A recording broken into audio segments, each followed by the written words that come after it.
Welcome back to VANI వంటిల్లు. ఈరోజు మనం కరివేపాకు చట్నీ ఎలా తయారు చేసుకోవాలో చూద్దాం. కూరల్లో వేస్తుంటే చాలామంది మనం తీసి పక్కన పెట్టేస్తూ ఉంటారు కదా. కరివేపాకు తింటే చాలా మంచిది. తినటం వలన మనకి ఎన్నో ఉపయోగాలు కూడా ఉన్నాయి. అవి మీ అందరికీ కూడా తెలుసు. కరివేపాకు తినని వాళ్ళు ఇలా అప్పుడప్పుడు మీరు కరివేపాకుతో పచ్చడి చేసేవండి. ఇడ్లీ, దోశ, రైస్లోకి తినటానికి చాలా రుచిగా అనిపిస్తుంది. ఈజీగా కూడా మనం తయారు చేసుకోవచ్చు. కరివేపాకు పచ్చడికి కావలసిన పదార్థాలు: 3/4 కప్పు పచ్చి కొబ్బరి తురుము, 1 కప్పు కరివేపాకు, 1 టేబుల్ స్పూన్ పల్లీలు, మీ స్పైస్ని బట్టి ఎండుమిరపకాయలు తీసుకోండి. నేను ఇట్లా 4 ఎండుమిరపకాయలు తీసుకున్నాను. కొద్దిగా ఒక చిన్న ఉల్లిపాయని ఇలా ముక్కలు కోసి తీసుకోండి. చిన్న ఉసిరికాయ సైజ్ అంతా చింతపండు, 2 వెల్లుల్లి రెబ్బలు. మిగతా ఇంగ్రీడియంట్స్ అన్నీ మనం తయారు చేసుకుంటూ చూద్దాం. స్టవ్ ఆన్ చేసుకుని బాండీ పెట్టుకుని దానిలో 1 టేబుల్ స్పూన్ ఆయిల్ వేసుకోండి. ఆయిల్ వేడయ్యాక 1 స్పూను మినపప్పు వేసుకుందాం. పప్పు కొద్దిగా వేగాక దీనిలో పల్లీలు వేసి వేయించుకుందాం.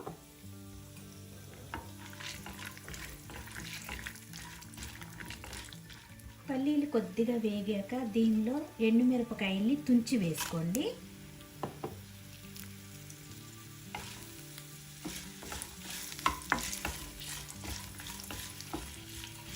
ఎండుమిరపకాయలు వేగుతున్నప్పుడు దీనిలో 1 స్పూను జీలకర్ర వేసుకుందాం.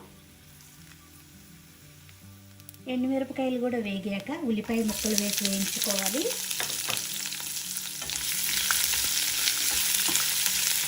కొద్దిగా వేగాక కరివేపాకు వేసుకుందాం.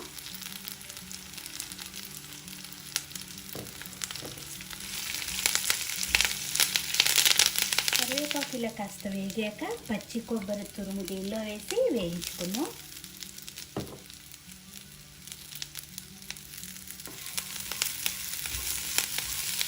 కొబ్బరి వేగాక లాస్ట్గా 2 వెల్లుల్లి గబ్బాలను వేసి వేయించుకోవాలి. అన్నీ వేగిపోయినాయి. ఇప్పుడు స్టవ్ ఆఫ్ చేసుకుని వీటిని పూర్తిగా చల్లారాక మిక్సీ జార్లోకి తీసుకుందాం. ఇలా మిక్సీ జార్లోకి తీసుకున్నాక దీనిలో చింతపండు వేసుకుందాం. రుచికి తగినంత ఉప్పును వేసుకుందాం. ఇప్పుడు తగినన్ని వాటర్ వేసుకుని మెత్తగా గ్రైండ్ చేసుకోవాలి. ముందు వాటర్ వేయకుండా ఇలా ముందు గ్రైండ్ చేసుకోండి. కొద్దిగా నలిగాక ఇప్పుడు నీళ్ళను వేసుకుని మెత్తగా గ్రైండ్ చేసుకోవాలి. పచ్చడి రెడీ అయ్యింది చూడండి. దీన్ని ఇప్పుడు ఒక గిన్నెలోకి తీసుకుందాం. ఇలా పచ్చడి తీసుకున్నాక దీనికి ఇప్పుడు తాలింపు ఎలా వేసుకోవాలో చూద్దాం. స్టవ్ ఆన్ చేసుకుని బాండీ పెట్టుకుని 1 స్పూన్ ఆయిల్ వేసుకోండి. ఆయిల్ వేడయ్యాక ఒక ఎండుమిరపకాయని తుంచి వేసుకోవాలి. అట్లాగే 2 వెల్లుల్లి గబ్బాలని కొంచెం దంచి వేసుకోండి.